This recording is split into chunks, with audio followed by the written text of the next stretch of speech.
ఇక పవన్ కళ్యాణ్ విషయానికి వస్తే కాకినాడ జిల్లా పిఠాపురం నియోజకవర్గంలో డిప్యూటీ సీఎం జనసేన అధినేత పవన్ కళ్యాణ్ గారు పర్యటించారు. ఈ సందర్భంగా పిఠాపురం మండలం కమలాపురంలో గోకులం షెడ్యూల్ను ప్రారంభించిన అనంతరం ఏర్పాటు చేసిన సభలో ఆయన మాట్లాడారు. అమ్మాయిలు వేధిస్తే ఈవ్ టీచర్లు భరతం పడతామని చెప్పి వారు హెచ్చరించారు.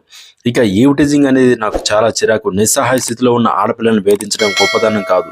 మీ దమ్ము చూపించాలంటే జిమ్నాస్టిక్స్ వెళ్ళండి. మీ సత్తా నిరూపించుకోవాలంటే దేశం కోసం ఒళ్ళు వంచి ఆర్మీలో జాయిన్ అవ్వండి.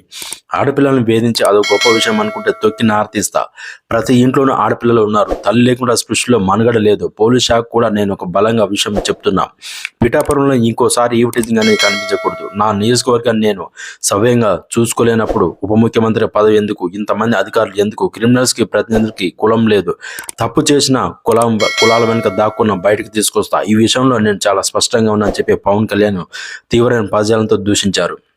ఇక అసలు విషయానికి వస్తే ఆవు బాగుంటే రైతు బాగుంటాడని, రైతు బాగుంటేనే దేశం బాగుంటుందని చెప్పి AP deputy CM Pawan Kalyan అన్నారు. గత 5 ఏళ్లు వైకాపా పాలన 268 గోకుల షెడ్లు నిర్మిస్తే 6 నెలల్లో తాము 12,500 నిర్మించామని చెప్పారు. కాకినాడ జిల్లా పిఠాపురం మండలం కుమారపురం గోకుల షెడ్లను ప్రారంభించిన అనంతరం ఈ విధంగా మాట్లాడారన్నమాట.